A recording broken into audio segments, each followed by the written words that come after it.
There's so much fear within our mindset of evolving and becoming greater than what we are now, but we are fearful. I had a conversation with my wife this morning,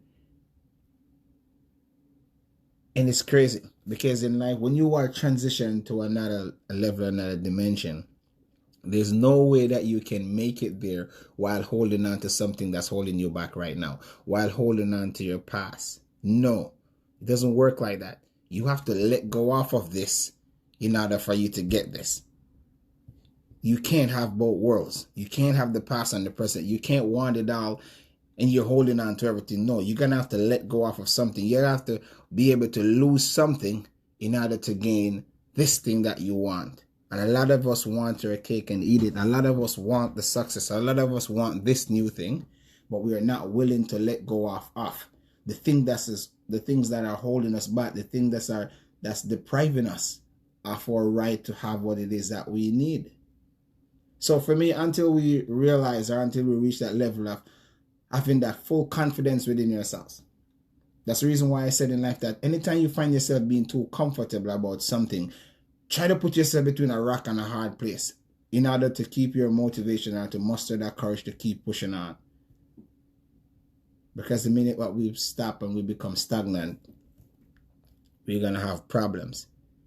So once we try to remove that fear of the unknown, the fear of taking on what's next, and that's the huge difference between being just a worker and becoming an entrepreneur, because you constantly have to think. There's nobody thinking for you when you're an entrepreneur, rather than when you're just a worker and someone has to tell you what it is that you need to do. There's a huge difference why an entrepreneur can become a millionaire rather than someone who works at Walmart and they make $10 an hour, because all they're doing is just flipping burgers. So they get paid for the amount of time and their effort that they're putting into it. But that entrepreneur mindset requires so much of you that you have to put value on it. That's going to elevate you and take you to the next level. But not to stray away from me saying to you guys that stop being a slave. You know what it is that you need to do right now in your real life.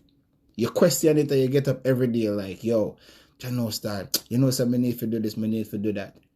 But we're so caught up in the cycle of chasing money that we'll never really truly get the full understanding that once you built it, that money will come. And while you go to sleep, it will come.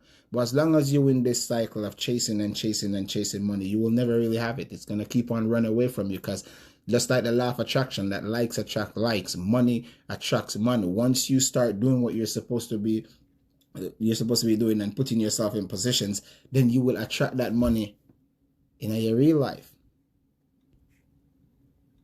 So stop chasing it and instead put yourself in position where you're going to attract it. Create the product that's going to attract more money in your real life. One of the things that we need to do is try to put ourselves in rooms that we're not the smartest people in those rooms. A lot of us fall in a comfort zone. A lot of us are intimidated by being in a room where you might be the not so smartest person in that room. And we shouldn't let intimidation get the better of us. We should want to be in that room where we are not even the smartest person.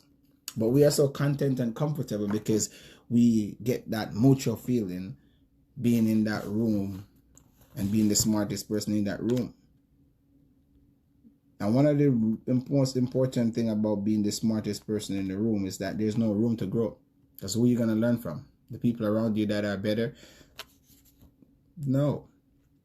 And it goes all the way back to slavery. With you being around like-minded slaves, it's difficult to be a king or to be the one that's going to lead them out of it, because everybody's thinking on the same level, the same page.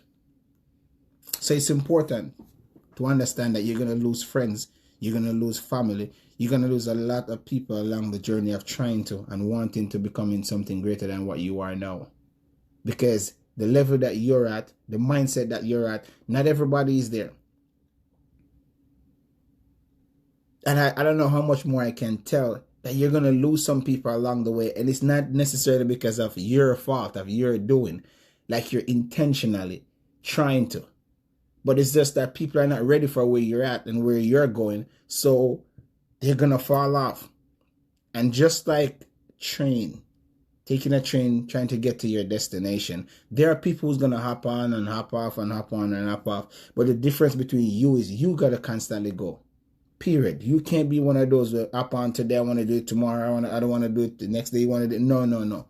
Consistency. You have to keep on going. And you cannot let your surrounding, your circle, dictate how far you're going to go or where you're going to go. And you can't move and just swing like the pendulum with them as soon as they're here, you with them as soon. No. We have to maintain some form of consistency. And every day that we drill that your network creates or help shapes your network, it is so important that we keep that in the back of our heads. I am content with losing some friends and some associates and even some family members if they're hindering me from getting to where I need to get to, but at the same time they're depending on you to help them get them to where they need to get to. That